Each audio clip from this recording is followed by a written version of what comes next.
Welcome everyone to the AI industry, data center build out, and how to take power back. I'm going to shout out before we jump in to the Stop the Data Center group in Michigan for their campfire song, which we just heard. I'm going to go over a few logistic tips. Next slide, please. If you're not seeing the slides, please click the tab at the top that says text screen. In terms of how we communicate together in this webinar, you will see both the chat feature and the Q&A. We hope that you use both. For the chat, please make sure that you are messaging everyone, not just hosts and panelists. To do this, when you open the chat, select the to field and select everyone. And then you should also see a Q&A feature at the bottom of your screen if you're on a computer. Please add your questions here, not in the chat if at all possible. We'll be able to answer questions a bit more easily in the Q&A. We also invite everyone to introduce yourselves in the chat with your name, location, group, or organization if you are with one, and a little bit about what your data center fight looks like. We also ask today, no AI note takers, please. If we see them in the chat, we will remove them. And again, if you're just joining, you should see a quick poll that lets us know a little bit about who's in the room. Please do fill it out. Okay, next slide, please. My name is Ali. I'm the Director of Community Partnerships with the AI Now Institute, and I also help convene the Data Center Working Group. Today is the first session of our Data Center Policy and Practice training series based on our North Star Data Center Policy Toolkit and co-hosted with the Working Group. For a little bit of background, the AI Now Institute is a policy research organization that pushes back against the trajectory of the AI industry away from commercial surveillance, concentration of power, and lack of public accountability. And the Data Center Working Group is a multi-state, cross-issue working group fighting to stop the data center build-out and for a future where our tech and energy infrastructure serves the public good, not corporate interests. We are made up of community groups and local and state and national orgs across the country and offer a number of ways for people to get support and build strategy together. Next slide, please.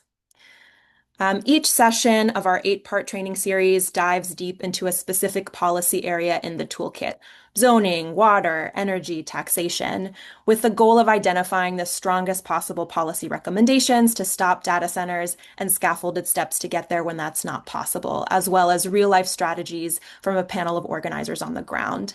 I want to say, since this is our first session, we're not doing this because policy is a be-all, end-all, but because it can be a critical tool for organizing and to build power to change the conditions of the data center build-out. You can see the full list of sessions on this slide. Sign up for some or all at the registration link in the chat, and we will be recording and posting all of the sessions. Next slide, please. So our session today will break down how the concentration of power in the AI industry is driving the data center build out, as well as local, state, and federal policy strategies to push back, from AI regulation to tackling corporate capture of our democratic processes. We are intentionally starting with this session in order to ground the rest of the training series in an understanding of where this build out comes from. We cannot stop this build out only by tackling the harms after they happen. That's harms to our air quality, water, land, wildlife, energy grid, public budgets, and of course the people most impacted and targeted by the build out, who, as we know, are often Black and Brown communities already facing decades of environmental racism, Indigenous communities fighting detribalization, and the ongoing exploitation of their lands and peoples, and rural and working class communities facing few economic options after deindustrialization and austerity. We need to make sure that our policy and organizing interventions clearly get at the problem from the root, which is why we are holding this session first today. So today's session will start with a grounding from AI Now Institute's co-executive director, Amba Kok, on the AI industry's role in the data center build-out. We'll go through policy interventions and then hear from a panel of incredible organizers and how they are fighting back on the ground. We can stop sharing, please. I'm going to welcome Amba to start us off. Amba Kok has spent the last 15 years designing and advocating for tech policy in the public interest across government, industry, and civil society, and in many parts of the world. Amba brings this experience to her current role with the AI Now Institute and has previously served as senior advisor on AI at the Federal Trade Commission and regularly advises members of Congress, the White House, the European Commission, UK government, City of New York, and regulatory agencies worldwide. Amba, please help us understand the AI industry and what is driving this build out. Thank you, Ali, and thank you to everyone that could join us live. Okay, so let's do the step back, which is what is this context that we're staring at, and how do we understand the challenge? Because by every measure, it is a formidable one. So in 2025 alone, and that figure has since been steadily marching forward, 3,000 data centers were under construction or planned. And this rapid, expansive build out has already been depleting our water resources, raising our energy bills, destabilizing the grid, rolling back on climate commitments, contributing to air pollution, which is negatively impacting community health, pulling money out of our school districts, and failing to deliver on jobs and pretty much every other growth promise. And this infrastructure that's being built out, it's important to remember it's being built out based on projections of future demand. And so it is worth reminding ourselves what would happen if we actually get to the industry's vision or milestone for success, the one that they're building towards. And these explosive revenue projections, right? The last figure was $2 trillion in annualized revenue for any of this to make sense. It's very clear that these firms are betting on a future, and tech CEOs will most often tell you this directly, that looks like mass job displacement, that looks like the devaluation of many kinds of work, that looks like environmental degradation, and a world where maybe most importantly, power and wealth is so concentrated in tech giants, in tech billionaires at the expense of everyone else and frankly every other sector of the economy. So I think by all measures, this is a moment of urgent crisis, but it is also one that can still be averted. And that's why we're here today. This is also a really exciting moment of resistance to this path we're on, a reminder that things do not need to move this way. Nothing is inevitable, and we have the power to redirect things. And for many people, data centers is the most literal manifestation of this big tech takeover of our basic resources, of our democratic processes. And more, many people on this call are saying no, and in the process, building really important muscles that are critical to organizing, to movement building, to forming broader and broader networks of solidarity that stretch not only across the country, but are also across partisan lines. And so I do want to characterize this moment as one where policymakers and their constituents, maybe more importantly, can and must rise to meet this moment. You know, it's moving, we're winning, and this training series is to help support that. I also want to maybe provide some kind of broader context to the current industry trajectory, right? AI, as I'm sure many of you have experienced, is like a phrase that's thrown around in so many different contexts and can be unhelpfully broad. It captures a whole range of very different, or tech that looks and feels and is experienced very differently. Everything from decision-making tools that are making hiring or firing decisions, or benefits eligibility, as we're going to hear about today, or to predict who's likely to drop out of school, or who's likely, or which communities are more likely to commit crime, with often punitive consequences that follow. And then, of course, there is the kind of shiny new toy ChatGPT variant, this new generation of large language models, which is one of the underlying technologies. And I say shiny new toy, but I think what's important to understand that ChatGPT has also, in a really significant way, ushered in maybe the next era of AI development that, as I mentioned, is also staggeringly expensive, right? If they're going to spend anything like $5 trillion in the next 5 years, which is, I think, the more conservative estimate, then that has to mean a whole lot more than chatbots. So what does this vision portend for the rest of us? And one way that at AI Now we have found it really helpful to demystify what AI is and what it does is to kind of underscore that the kind of current direction we're headed in, AI should be understood as a technology that concentrates power, and it does so at least two levels that I think are important to understand. One is when AI tools are actually deployed, so when they're in use, right? Introducing these systems, and we've been studying this across sectors over the last decade, introducing these systems gives deployers of these tools more unaccountable power over anyone that is subject to these tools. So I mentioned some examples from healthcare, education, immigration. It isn't hard to see how those at the receiving end of these tools are often left more insecure, more vulnerable, and more unable to contest these, so-called smart machines. And maybe most insidiously, these tools also encode very particular judgments and motivations of those deploying these technologies, but they do so in ways that make them seem neutral and therefore invisibilize them. And Andrea will share more in this vein, but an AI system that, to give a real example, 93% of the time falsely identified people for unemployment fraud, as it turned out happened in Michigan now several years ago, and we only know thanks to legal aid and other activists.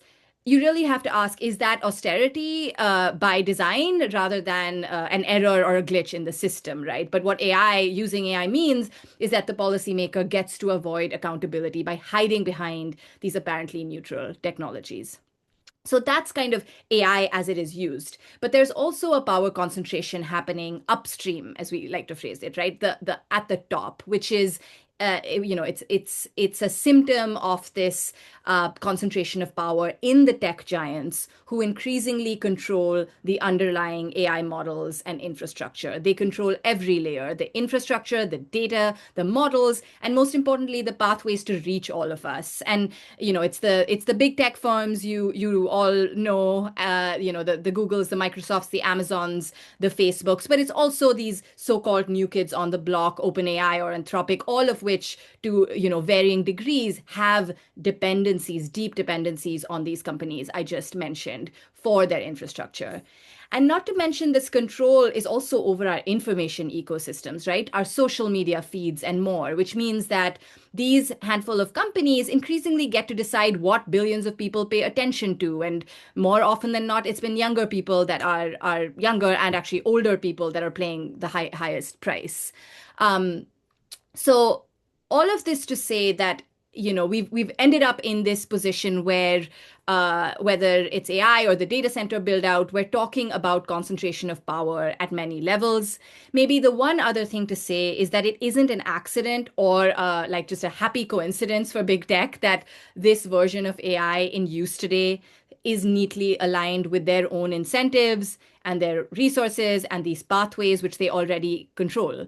At Ariana, we've been studying this market and this technology for a very long time, and we can pinpoint these series of moments leading up to where we are today where the industry made a choice. They went very deliberately all in on a version of AI that says, in order to have the most advanced models, you need to have the most amount of data and compute. And this is what we often call the scale or the bigger is better paradigm. And this history is important because it reminds us that the current choice or the current path is a choice by industry. And it's a choice to prioritize the logic of scale at all costs, at the costs of our environment, at the cost of public well-being. But it's also important to remember that because it is a choice, that path is not inevitable. And for our fights, I think this is a reminder that isn't going to be enough to simply build clean data centers or to make big tech pay for electricity. The rot here is much deeper, and so should be, I think, our shared project. Because neither AI nor progress has to mean the vision that they're selling us. I'll stop there. I want to get into the panel and hear from our amazing panelists. Thank you so much, Amba, for that grounding. And I really appreciate that that's how we're starting off. This is not the only possible trajectory. So before the panel, we're going to get into what do we do about this? How do we rein in the corporate power behind the build out? Let's share screens one more time and get that presentation up. So I'm just going to walk through for 2 minutes how our North Star Data Center Policy Toolkit works. This resource is geared towards stopping, slowing, and restricting rampant data center development in the US at the local, state, and federal level, and hopefully tribal very soon. Next slide, please. We have, oh, go back, my apologies. We include North Star interventions, the strongest possible options, plus scaffolded steps to get there for when that is not feasible. And the policy toolkit emerged over the last 6 months from a need from organizers and policymakers on the ground across the country. In moments of opportunity, such as a hearing popping up in a week, or city councilors and organizers actually working together to take action against a data center, it was not always clear what to demand. What should we be asking for in terms of regulating large quantity water users, for example, what are all the ways that we can push back against this build out? And this is partially because many of the existing ordinances or proposed regulations were either very specific to their jurisdiction or stop short of transformative policy. So this toolkit is intended to address the gap, help us take advantage of these critical moments of opportunity by calling for the strongest possible interventions to stop and slow this build out from all the different angles, bans, zoning, water, etc. Next slide, please. We developed the toolkit in consultation with over 100 community organizers, state advocates, technical experts, and policymakers across the country. Some of them are named here, and we're particularly grateful to the Data Center Working Group and participants at the Memphis Organizer Training hosted by Media Justice and Memphis Community Against Pollution last October, and also including resources from the many, many other incredible organizers and advocates in this field. Next slide. Just briefly, how to use the toolkit. There is a lot in here. This is a menu of options to figure out, like Amba said before, how to push back. Not everything will be feasible in every location. Each recommendation should be analyzed in relation to your local and state conditions. And looking at our poll, 40% plus of the hundreds of people here are still trying to figure out what to do. We hope that this can help inform you. This entire toolkit is based on a strategy and a belief that we, the public, should decide whether or not a data center works in the interest of our communities. And all of the different issue-specific recommendations, like water and energy, can be used to both limit the impacts of data centers and to act as mechanisms to restrict data center development when they do not work in the community's best interests. And throughout the toolkit, we have real-life examples of existing and proposed policies and indicate if they are very strong, weak, or cautionary. Today, next slide, we're going to focus on the toolkit recommendations around corporate power and AI regulation. I'm going to pass to Kate Brennan, AI Now's Senior Director and co-author of the toolkit, to walk us through just that. Please drop in questions into the Q&A feature as we go. Fantastic. Thanks so much, Ali. So today I'll be highlighting the strongest possible policy interventions from our toolkit that tackle the concentration of corporate power that's driving the data center boom. And this is because we can't successfully combat the data center build out without contending with the underlying economic and political incentives propping the industry up. So next slide, please. And next slide. So first, I want to start with the preservation of local and state control over the data center build-out.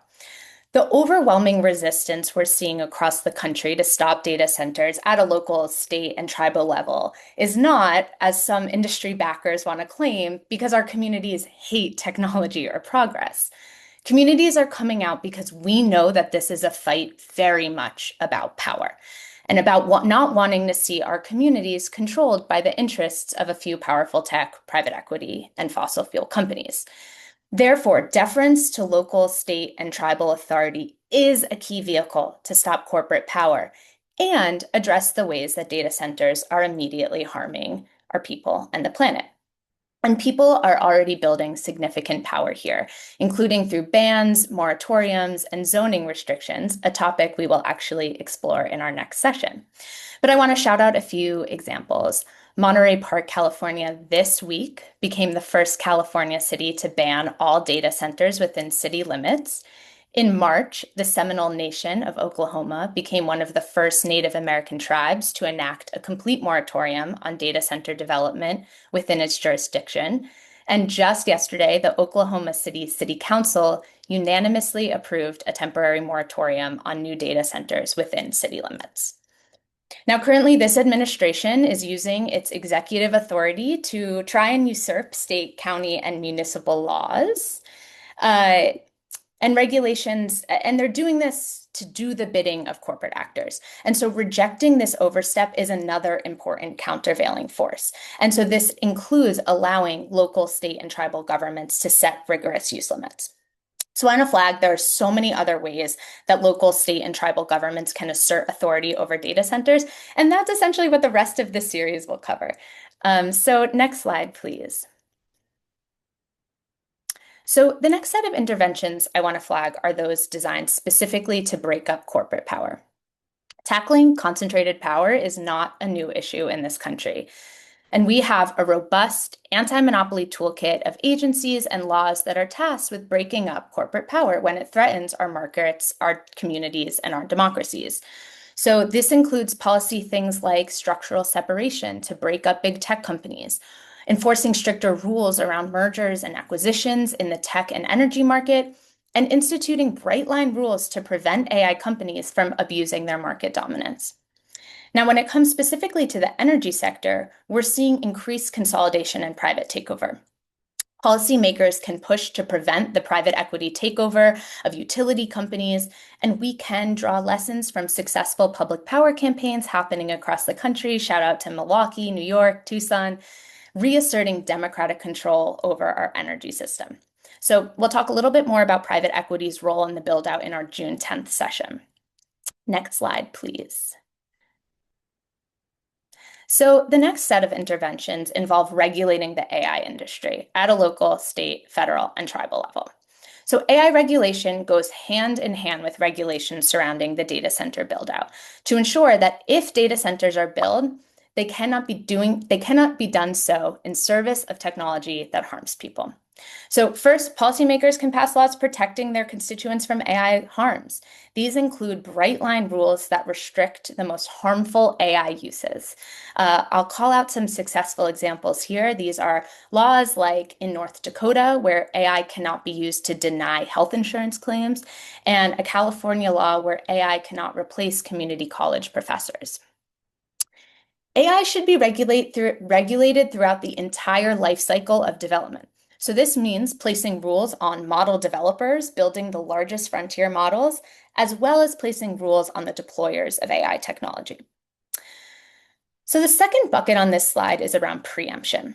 The federal government is currently attempting to stop state and local governments from passing AI regulations, and they're trying to do this through a legal vehicle called preemption. This basically means that if the federal government passes a law on a topic, state and local governments are prevented also from doing so. The threat right now under this administration is that the federal government will pass weak federal standards, which will prevent states from passing anything stronger. The movement to reject preemption is strong, it's bipartisan, and it's very live right now. And so those of us who are engaged in the fights against data centers must see these fights as united. Next slide, please. So the next set of interventions are those designed to limit corporate influence over the data center development process itself. Policies to reject corporate secrecy are critical. These include requiring companies to comprehensively and publicly report on data center metrics, like how much water they're using, banning the use of NDAs in economic development, and preventing companies from hiding behind trade secret laws to avoid public disclosure. Election reform is also critical because we know the industry is trying to influence the process. So to give just one example, Virginia's state-regulated utility monopoly, Dominion Energy, spent over $600,000 backing a candidate in the Attorney General race. Attorney General is the role designed to hold utility companies like Dominion accountable for harms to ratepayers. So we can impose common sense political spending limits for individuals and PACs and prohibit corporate contributions to political campaigns, something that 23 states currently do. Next slide, please. So lastly, under this bucket is unlocking opportunities for the public to participate in public utility ratemaker cases. And this is critical for determining how much everyday ratepayers will have to pay for their electricity. There are policy interventions here like funding public interest interveners and removing some of the legal barriers that make public participation really hard. California, for example, has awarded over $3 million to interveners. Next slide, please. So finally, I want to end with a policy recommendation that thinks about our economy more broadly, prompting policymakers to build out an economic agenda without AI at the center. Because hitching our economy on one concentrated industry is not sustainable or healthy. And it's given policymakers AI blinders that are masking an otherwise bleak economic picture. So, building a robust economic agenda that decenters AI and focuses on comprehensive jobs, robust social security net, and checking corporate power will unlock innovation and opportunity in our economy for all. And at the same time, policymakers can pursue financial reforms to protect the public from financial collapse due to the record level of debt that firms are taking on to fund this data center build out. So taken together, these policy interventions are designed to check large, powerful companies from riding the current AI boom to amass even more market power. These are powerful and necessary corollaries to the more targeted reforms at a local, state, and tribal level that we'll be discussing throughout the series. Thank you. Thank you so much, Kate. Very grateful for you walking those through for us. Next slide, please. And let's bring our incredible organizer panel up. We're going to spend the rest of our time talking about how corporate power is showing up in on-the-ground fights against data centers and the AI industry overall, and critically, how people are organizing in practice for these policy interventions and many other types of demands. So I'm going to welcome our three incredible organizers up. For the sake of time, we're going to drop their full bios into the chat. But please give a warm welcome to Dwaign Tyndal, the Executive Director of Alternatives for Community and Environment, Nicole Leitka, coming from Honor the Earth and a founding member of the Stop Data Colonialism campaign, our coalition, excuse me, and Andrea Reyes, who's coming to us from Tectonic Justice, where she leads absolutely incredible organizing. So for all panelists, we would love to start with how did you come to center corporate power or tech power in your fights? Andrea, kick us off. Yeah, absolutely. So historically, innovation has come at the price of utilizing low income and otherwise marginalized communities as testing grounds. Both AI decision making and data center expansions are just the newest example of experimentation in austerity, exploitation, and inequity. And these cruel experiments upend people's lives for profit and power without any accountability for their damage. To ground us, public benefits exist to provide a safety net for people, and private companies, by definition, aim to generate profit. And so when AI technology is used to determine things like eligibility for public benefit systems, it's usually in the interest of cutting costs, minimizing payouts, or altogether restricting eligibility, which fundamentally undermines the entire purpose of public benefits, right? Now, data centers, they're primarily being built in areas with a history of extraction and exploitation, as you've already heard, like the South. And in order to understand why, we have to view both the decisions behind where to place data centers and the use of AI to determine access to public benefits under the same critical lens. Not only are there similarities in how these contracts are made, which are by negotiating them behind closed doors without community input, and keeping our communities in the dark about the real impact of innovation. But the motivation behind privatization is also the same. It's to scale exclusion, to obscure accountability, and to make systems even harder to question. And both the use of AI to determine the ways in which we live, work, or survive, and data centers are being weaponized towards a much larger ideology, which plainly put is who in their eyes is deserving or not. Now, every state already uses a form of automation to determine eligibility for public benefits programs, whether it be Medicaid or SNAP. But OBA has actually created a very specific juncture for further privatization of these public benefit systems. There are vendors that have already locked in states like Deloitte or Maximus or Gainwell that are likely to make hundreds of millions of dollars on this law. But there's also new generative AI vendors coming in like Anthropic or Palantir, which I'm sure you guys have heard of. And all of these are powered by these data centers and further paid for by the same most marginalized communities that also rely on the same public benefits that they are at risk of losing. So when we divest from public programs and we privatize them, we allow vendors to lock states into systems where the failures just keep happening, the costs keep rising, and then the public keeps paying. So to answer your question, how did we come to center corporate tech power into our fights? I mean, how could we not, right? If we don't draw attention to the same corporate greed and private extraction that is at the focal point of the data center expansion fights, then we can't really advocate against the AI injustice that determines people's lives. Thank you so much. Dwaign, let's hear your answer on this. Can you walk us through where corporate power is showing up in your local work in Massachusetts, beyond in the Northeast, around the data center build out? Well, the first thing is like we are an environmental justice organization. And one of the principle or the environmental justice principles is that people should speak for themselves. So our goal is to empower residents and give them the tools to begin to engage this process.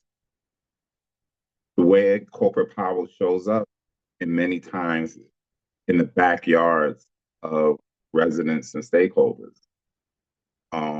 It shows up as diesel power plants, trying to skirt laws by making them mobile or small enough to get under state regulations.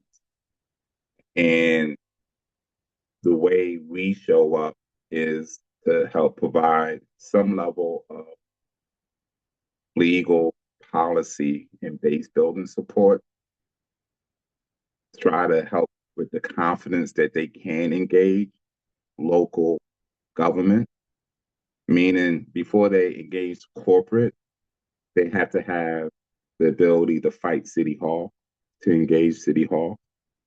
And for stakeholders and residents, that's a big jump. That's a gigantic jump. And then when they see kind of state powers, sometimes local and state enforcement siding with corporate interests, depending on the community, this may be the first time they see power in that type of way. So again, we have to try to give some confidence, encourage like some stamina, like this is a process that you have to engage, and also give room for their voices to be heard. Also, to be able to connect stakeholders and residents to other neighborhoods, communities, and nations that are actively engaged in this process so we could learn from each other and develop a culture of resisting, fighting against some very powerful interests that come in many different forms. So our process is on the ground, local, zoning, fair housing, fair lending, legal, and start the process of residents understanding the amount of power they have to push back and resist. Thank you.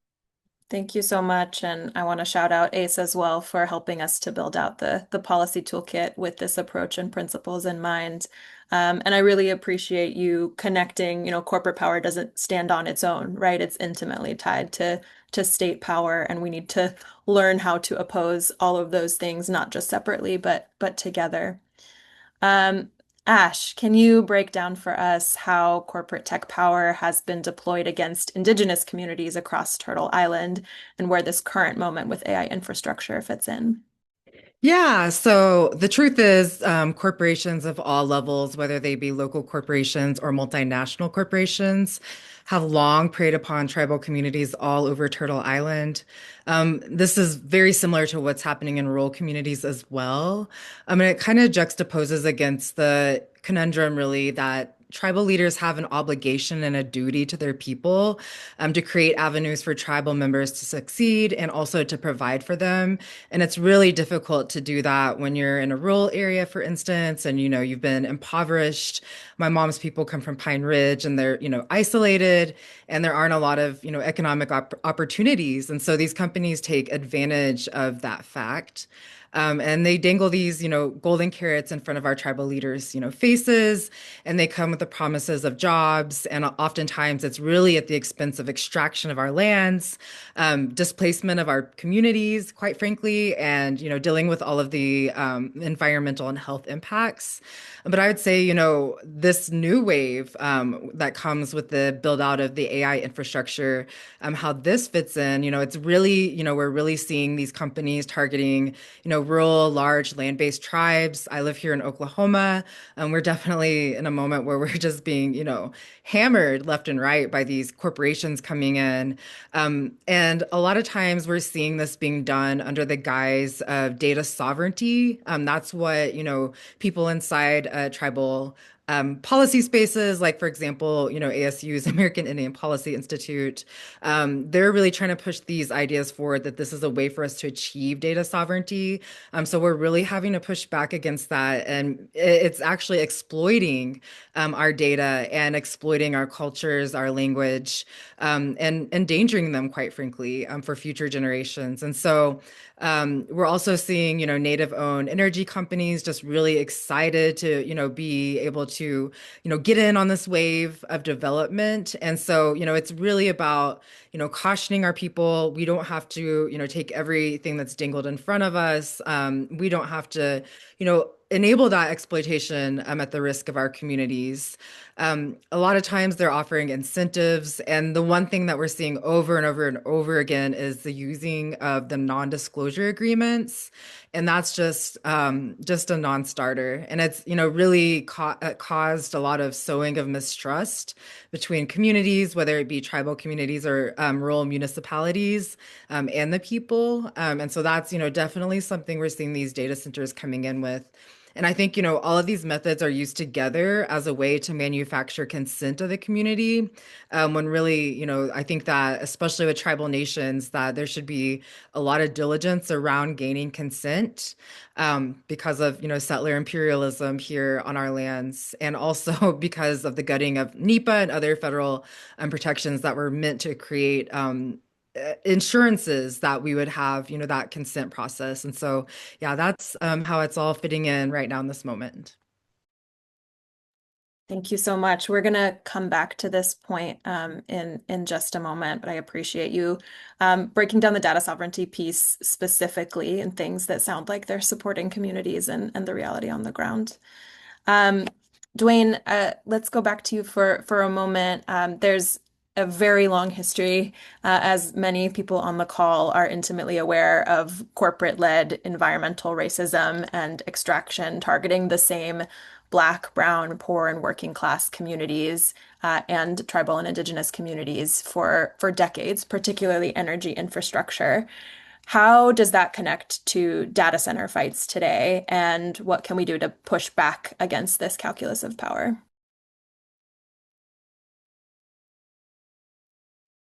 And I believe you're muted.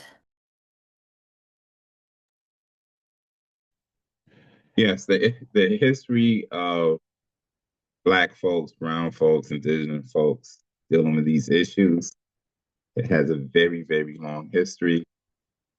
Um, the data center process is interesting in the context is that we have interesting political bedfellows.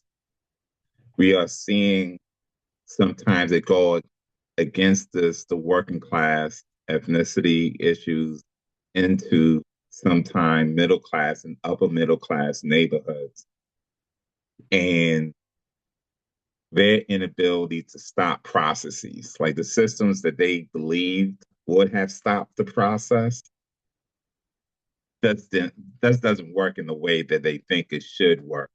So I think in one way, our communities are more ready to push back and fight against it because we have a history of struggle against environmental racism, how it impacts water, how it impacts air quality, how it impacts the quality of life. These are the things that over the past 50 plus years, we have strategies and tools to push back. So it's interesting in a way that as a larger community, that we come to the process with more experience, more tools, more understanding that your systems or our systems really doesn't stand up well against corporate power. And this level of financialization, this combination of financialization, technology, and energy. So we are better prepared to export a more asymmetrical strategy of how to deal with these entities. And we are still learning from other groups that may not, not traditionally have been impacted by this.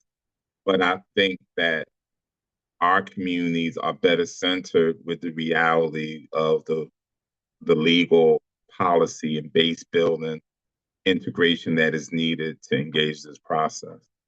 So maybe it's we'll become the teachers in this process as much as they need to learn how to be a student of how to really engage this process. Yeah. Thank you. I think that's already happening. And that's a great segue for the question I have for you next, Ash. You just walked us through, how tribal and indigenous communities are really on the front lines of being targeted, and Dwaign deepened that for us.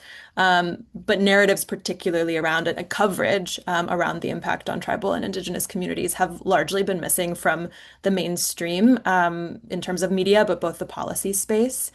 Uh, I'm curious what your advice is to others in the movement who don't come from this perspective. What do broader data center fights, which, as Dwaign mentioned, often bring people together across backgrounds and political approaches, need to know about these struggles to better integrate and center these realities? Yeah, that's a really good question. And I think this is just a moment that I can really like plug that saying that tribal sovereignty is actually good for everyone. And I think a really good recent example here in Oklahoma, I mean, aside from all the data center wins that we're achieving, is the example of West Wind Elements, which was slated to be the United States' first nickel and cobalt refinery. And that was going to be set on Kiowa, Comanche, and Apache lands.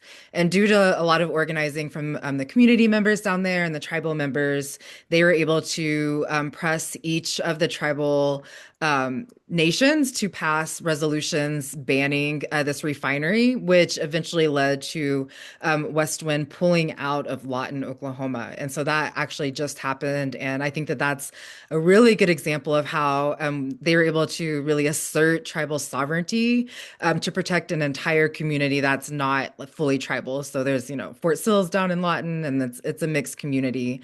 And so I think that that's, one thing I would just say first and foremost. I think another thing that's really important for folks to understand is that there's statistics out there that demonstrate how even though Indigenous people only make up 5% of the world's population, we actually protect and steward over 80% of the world's biodiversity.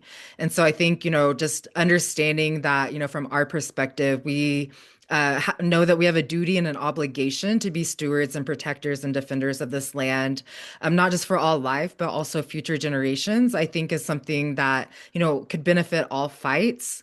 And of course, we are experiencing the direct impacts, whether it be the mining or the hauling or the storing or the refineries or the pipelines. And I would say in Oklahoma, we're used to what others would consider unlikely alliances. But I think, we actually have a lot in common, and that's a love and care for the land, consideration of future generations. And I think that this is really, maybe advice, especially for folks in urban areas or who may not be in those rural areas, that, just trusting our experience and our knowledge, and also not underestimating our grit and our persistence and our determination, because, our wins in rural Oklahoma and on tribal land in Oklahoma have helped put pressure on both, the Tulsa and Oklahoma City to pass those moratoriums. And so I think that that's, just evidence that, this is something that no one wants. We're all willing to come around together on. And I think, yeah, just pushing those, preconceptions to the side and going forward in this way, I think is really good advice for everybody. Thank you so much, Ash. Uh, Andrea, to talk a little bit more about Tectonic's work, you all fight how AI technologies are deployed in the many aspects of decision making around our everyday lives, particularly in systems that control or govern resources and the rights of poor and working class people. This is also a critical part of this shared conversation that we're having. Can you break down for us what are data centers powering and what are the impacts? And then after this, we'll talk a little bit about policy. Yeah. I think we're on the frontier of how big tech was going to leverage LLMs and Gen AI, which get their energy from data centers for things like public benefits. But overall, AI is an invisible infrastructure of inequity that really imposes barriers to low-income people for basic human needs such as healthcare, housing, or education or employment. In our 2024 report, Inescapable AI, we established that 92 million people with low incomes are actually exposed to AI injustice in accessing their basic needs. And so, for example, in Arkansas, state officials used an algorithm to wrongfully cut Medicaid's healthcare services for approximately 4,000 eligible beneficiaries with disabilities and severe medical conditions who relied on these critical services. Amba mentioned Michigan, where 40,000 people were falsely accused of unemployment insurance fraud. And Indiana's experiment with automated eligibility systems has denied over 1 million applications for SNAP, TANF, and Medicaid in a 2-year period, and so on and so forth, right? I think the reality is that automation is already used in things like Medicare, Medicaid, and private insurance administration for things like application processing or prior authorizations or determinations and mailing out notices for enrollees, amongst a lot of other things. But the threats of people being cut off at exponential rates has really increased because of OBA. Since the timeline is so strict and it's shortened, third-party vendors can actually take advantage of it and sneak into their contracts with state agencies what's called an acceptable error rate, meaning that they're expecting that this technology is going to cut people off. Outside of things like enrollment and eligibility, LLMs are also used in call centers, making access to care or access to appeals a lot more difficult. And with funding cuts, low-income people in healthcare deserts are going to rely on chatbots, which we know hallucinate for medical advice instead of doctors. When it comes to Medicare, with Dr. Oz as the Center for Medicare and Medicaid Services Director, he's actually pushing to pilot a new prior authorization plan in 2026 called WISER that's going to use AI to determine whether Medicare is going to pay for your medical needs. And not only will Oz pay private tech companies to partner with CMS to apply AI, but the tech contractors behind these AI models are actually going to receive a profit when claims are denied.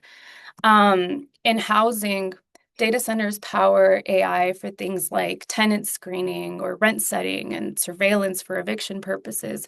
Basically, it means that AI systems can continue to lock people out of access to housing, and then predatory lending practices can continue to take root. In employment, beyond the very real ways it exists to monitor performance or surveil employees and recommend firings for things beyond performance, it's also used to screen applicants.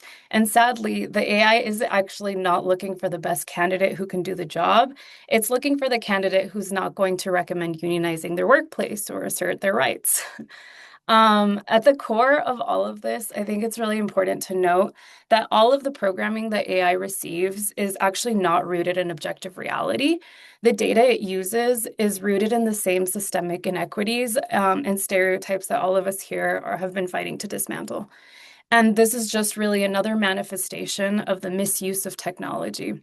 Because regardless of the type of technology that is used, whether it is an LLM or an automation or machine learning or Gen AI or chatbots or whatever it is, if it's used to determine worthiness or the ways in which we live, learn, work, or survive, then it really has no place in public benefits. Thank you so much. I think to connect Ash and Andrea, what you both just said, Ash, you're talking about how no local community wants the data center coming in, right? And these corporations are lying to us that this is for your Netflix, right? This is for your internet use. This is for progress. And I just so appreciate, Andrea, you grounding us in what this technology is actually for and who it serves and who it doesn't. We're going to do a lightning round so that we can open it up to one or two audience questions. And I'd love to talk policy change and demands. How can we tangibly protect people on the ground from AI and corporate power? And if you want to dream a little bit beyond that, what can we build together instead? So, Ash, 2 minutes, which is impossible, but let's do it. What does true sovereignty and justice for Indigenous communities and others fighting for control over their future look like in this moment? What are the tangible demands that you would want to elevate? Yeah, I think first and foremost, asking decision makers, non-native decision makers, where they stand on tribal sovereignty. It's election season. I think this is an issue that affects everybody, no matter where you're at.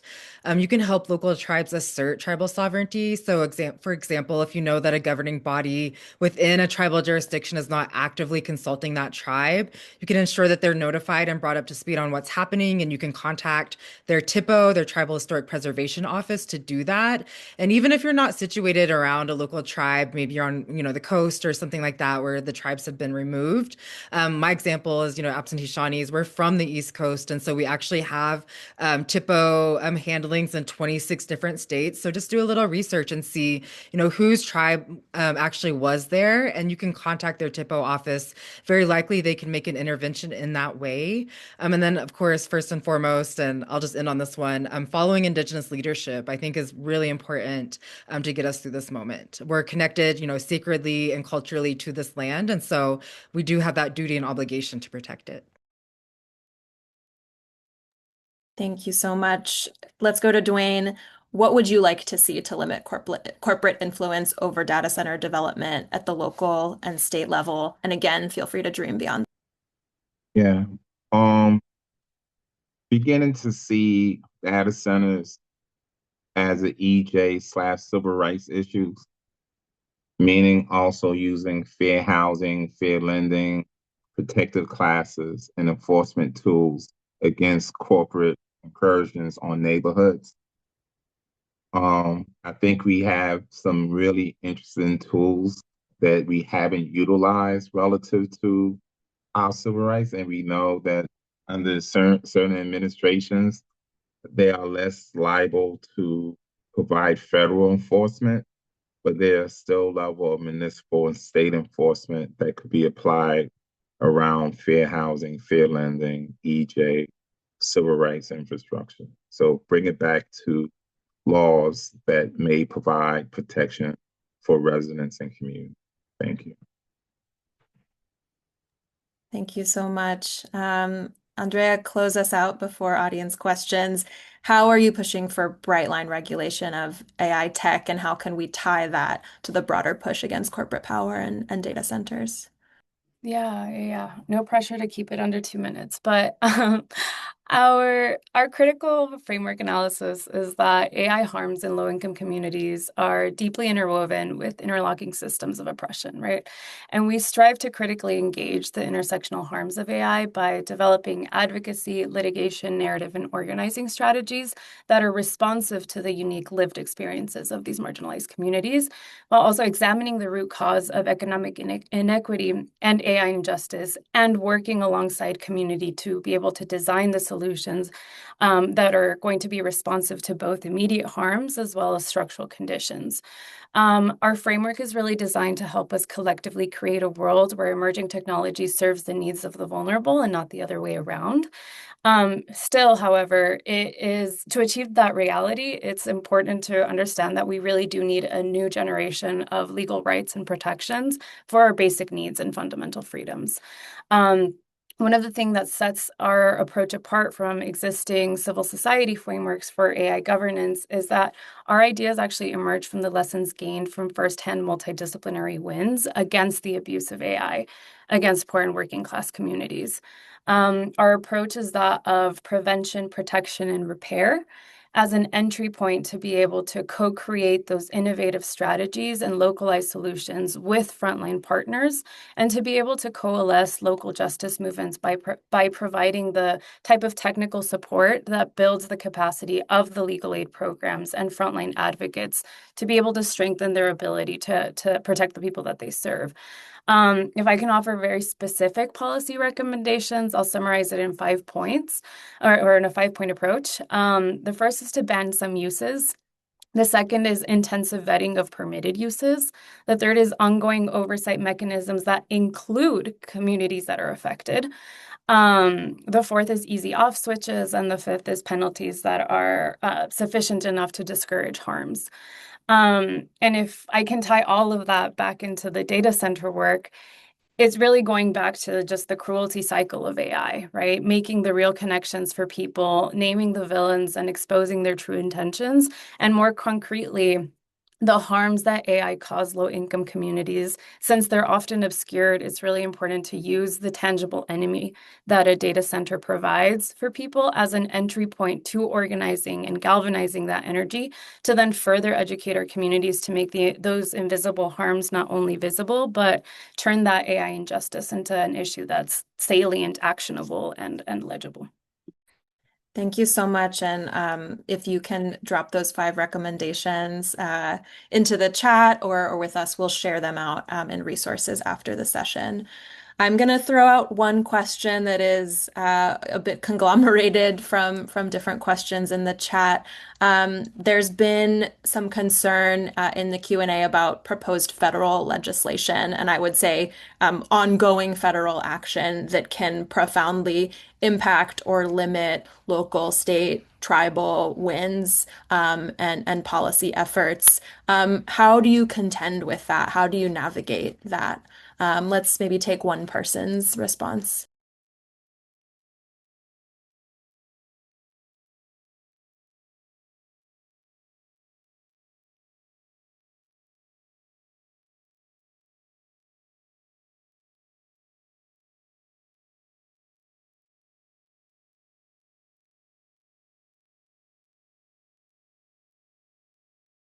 I can also throw out another question. No one wants to contend with that one. I'll say my 2 cents, which is we have to keep fighting at the local, state, and tribal levels. A lot of what is being proposed at the federal level is bluster. It's actually not congressional action. So I was hoping someone would say we keep going. But go ahead, Oh, Dwaign. I'm willing to call they bluff. Go ahead.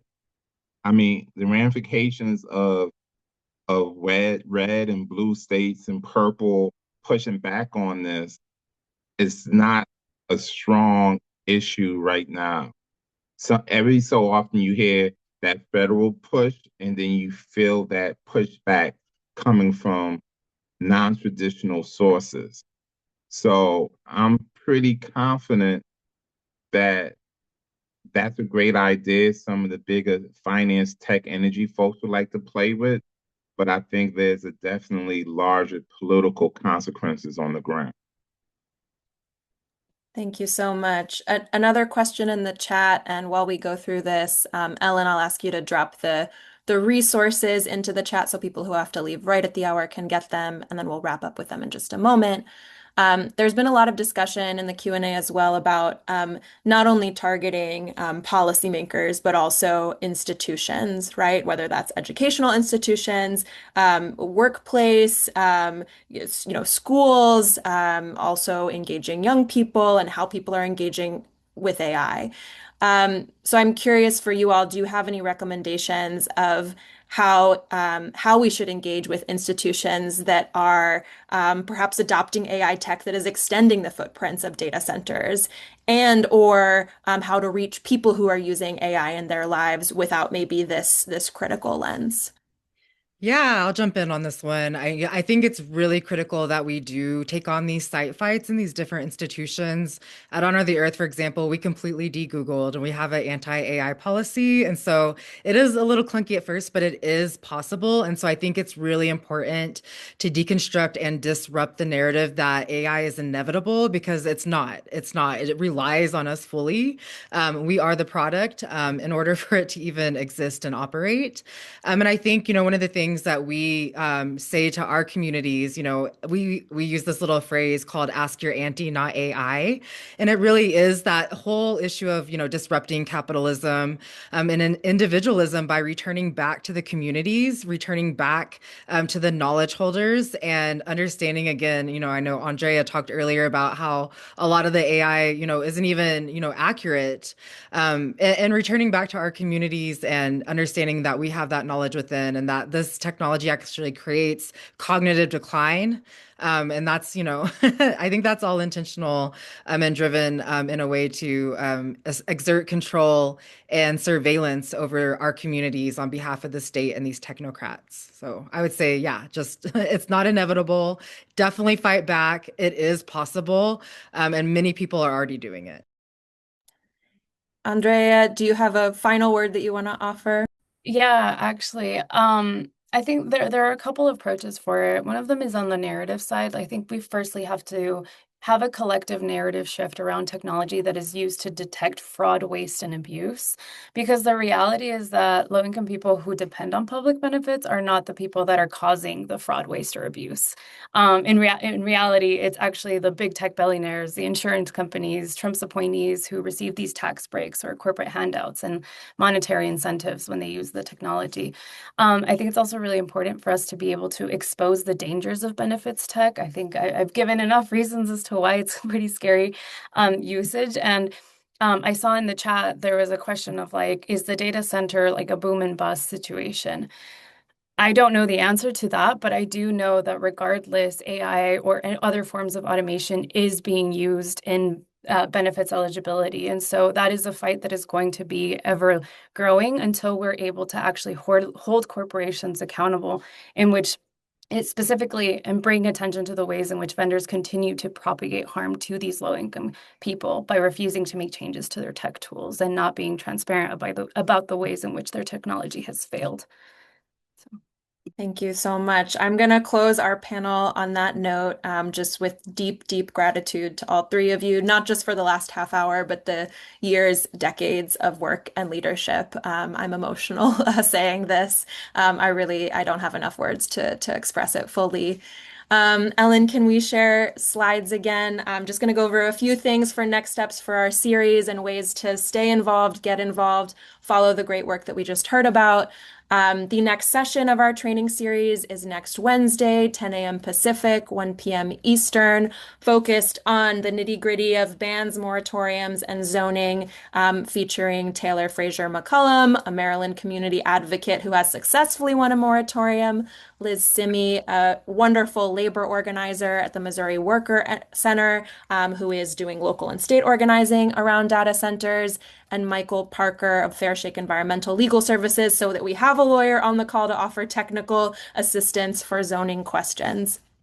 The week after, we will talk about water and air quality. We'll hear from Keyshawn Pearson with Memphis Community Against Pollution, Amy Adams at the Southeast Climate and Energy Network, and others. Next slide. Just want to go through a few key resources that we mentioned today. Next slide again. These are the links to our toolkit, upcoming trainings. I'll highlight our partner Kairos's trainings on the 28th about big tech's false solutions to the climate crisis. And if you are needing a 101 on data center organizing, the Data Center Working Group's Site Fight Guide. Next slide. We'll send these out as well. Next slide, please.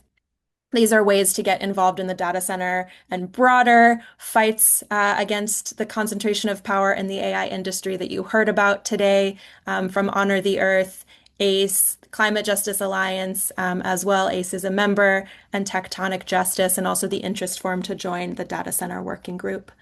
Thank you all so much. We will see you next week, same time, same virtual place. and wish you well in your data center fights until then. Thank you.